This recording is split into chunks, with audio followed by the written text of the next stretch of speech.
потребители на YouTube. Аз съм без Трол, лидерът на клана СА, и днес ще покажа обещаната от мене логин система. Но първо да спомена нещо, което в урока за правене на сървър не казах, че за да може да използвам мода в сървъра, трябва тук да смените AirCom паролата, тя е by default е change me, вие трябва да я направите на някаква друга. Аз я правя с А. А тук трябва да напишете както сте си кръстили мода. Да преминем към логин системата.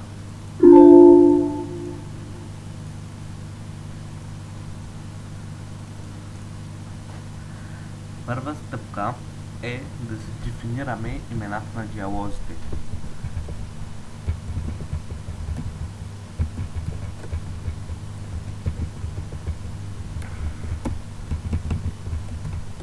Define значи дефинирай. Това е статично, което не може да бъде променено в никоя част на мода. А това едно е това, което се подразбира под диалог регистър, защото диалог регистър на компилатора не му говори нищо, но едно му говори. Така. Можете да кръстите диалозите си както си поискате, но аз гледам да ги направя така, че аз да разбирам кое за какво е. Да преминем към частта, към която ще обясня малко за Include Agent. Процес на работата. Този Public OnPlayer Connect дава ID-то на плеера, който се е конектнал, когато той се свърже с вашия сървър.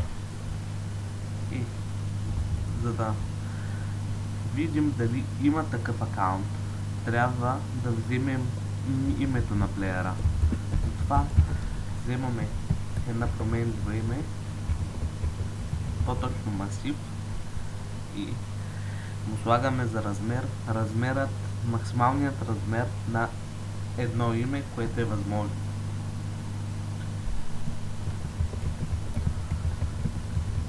GetPlayerName е функция за вземане на никнейма. Тук се пише ID-то, в нашия случай е Player ID, защото искаме да вземем името на играча, който се е конектнал, и масива, в който искаме да го съхраним. В нашия случай име и размера на този масив. Size име. Това size значи размера на, и тук му подаваме като параметър масива име. Но ще ни трябва и ini не има, който ще е с размер максималният възможен за едно име плюс 6, защото ще ни трябват още някъде 3 символа. Не, също не са 3, 4 са. Формат е за форматиране на масив. Ако искате да вмъкнете в един масив друг, това е начина.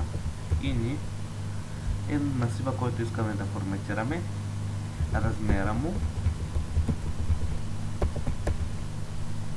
и под каква форма искаме да е.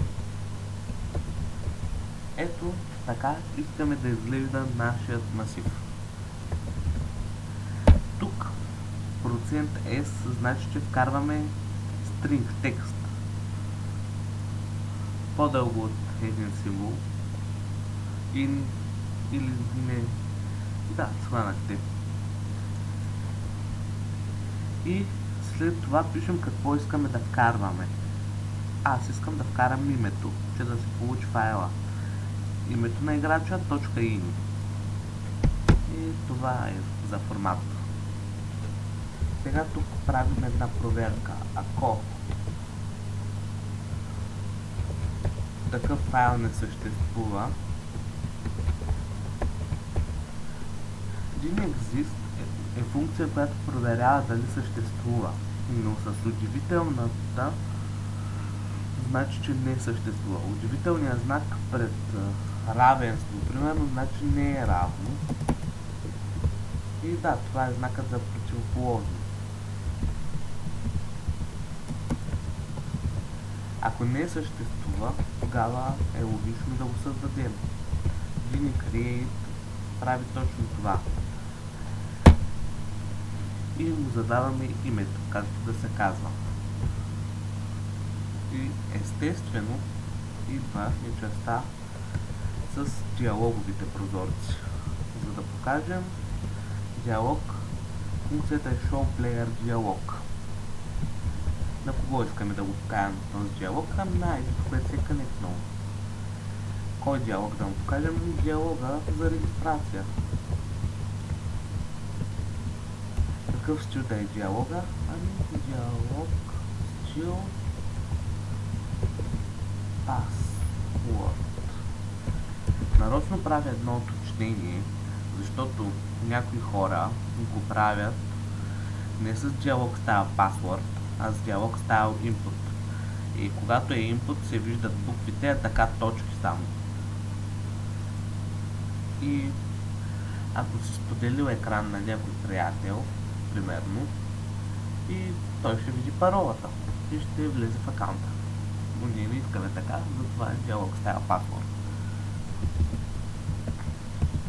И след това тук пишем регистриране или там каквото вие си искате.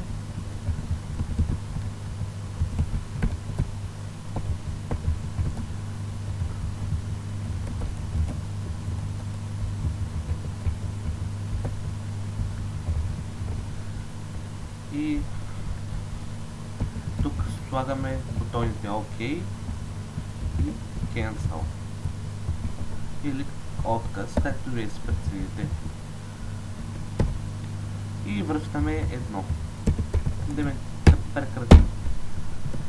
Но в противен случай казваме такъв диалог, само че ще си копирам това, че да не го пиша отново.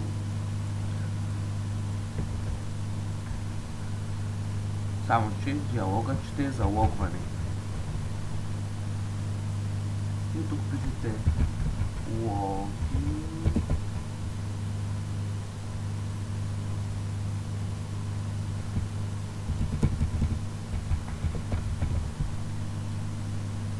Това е заглавието, само да поясня.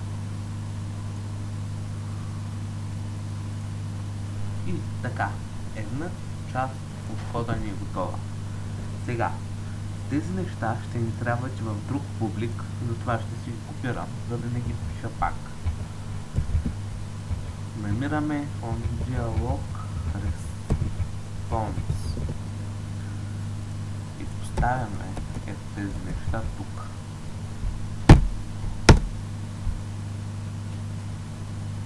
И сега проверяваме, ако диалог ID-то, демек ID-то на диалога е диалог регистър, т.е. диалога за регистрация, ако е отговорил на него, и казваме, ако е натиснал Cancel, казвам му върни кик. Кик е за да го кикне, ако натисне бутона Cancel. А в противен случай, ако се регистрира, казваме Gini set ini parola input text. Това го използваме, защото Gini set е да се сетне value в in. Демек да дадем стойност парола и тя да има стойност текста, който сме въвели, т.е. паролата да се съхрани тук в вашия Gini файл. И това е общо взето за регистрацията. Сега логина е малко по-сложен.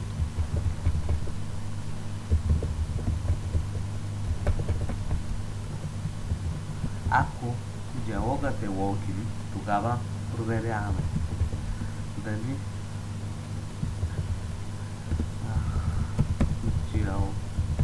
дали response, най-важното, ако натисне cancel, да го кикне. А иначе ще проверим дали get е да вземем стойност от името на името или стойността на парола.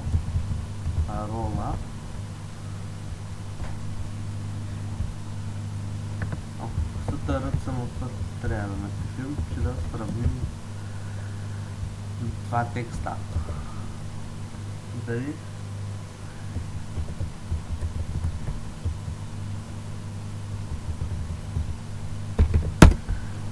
този код значи дали паролата съвпада с input текста, и тук ще добавим нещо ново.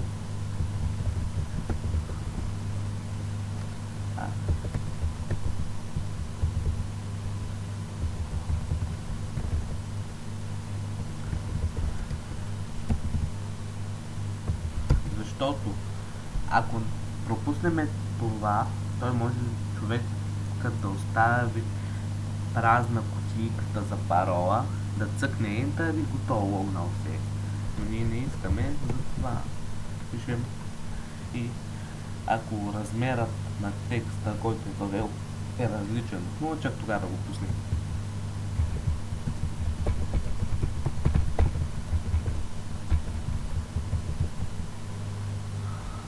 Send Client Message е да се изпрати съобщение на клиента, т.е. в чата на човека. На кой човек? На ID, който се е логнал. Какъв цвят? Аз няма да ползвам този color код, ще ползвам hex код. FF0000. И да пишем, че се логна успешно. А в противен случай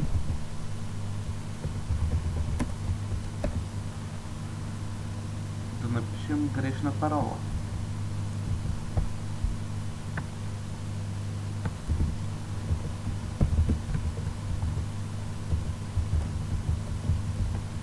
И важното тук е show. Трябва да покажем пак същия диалог на играча, за да се логне, този път с парола.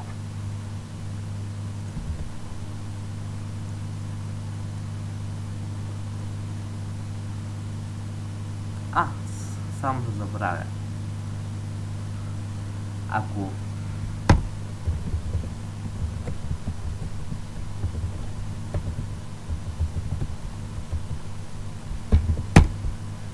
тук проверява дали е въвел нещо. И ако не е въвел нищо в кутийката за регистриране, няма да е с празна парола. Ще му покажем диалог за да се регистрира. И ще му скараме на екрана, че не е въвел парола.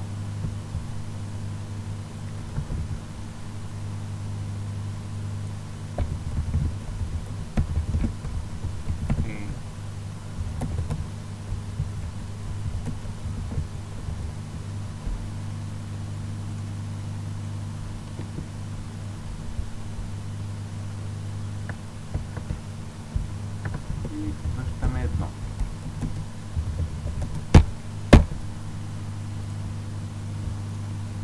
И логин системата ни е готова. Сега да я тестваме. Пускаме сървъра.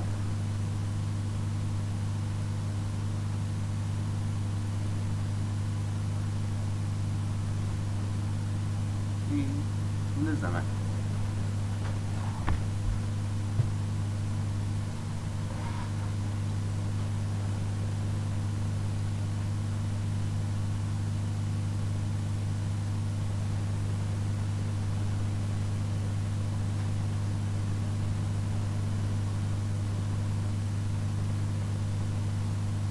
и готово. Вече се вече може да се логваме и рейдваме. Аз ще пиша грешна парола, пиша вярна. Това не беше паролата.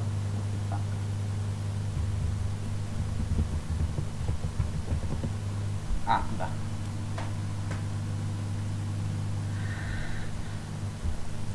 И сега да пробваме с друг ник. Когато се регнете, тук се създава едно файлче. Ваш файлче. Когато влезем с нов ник, примерно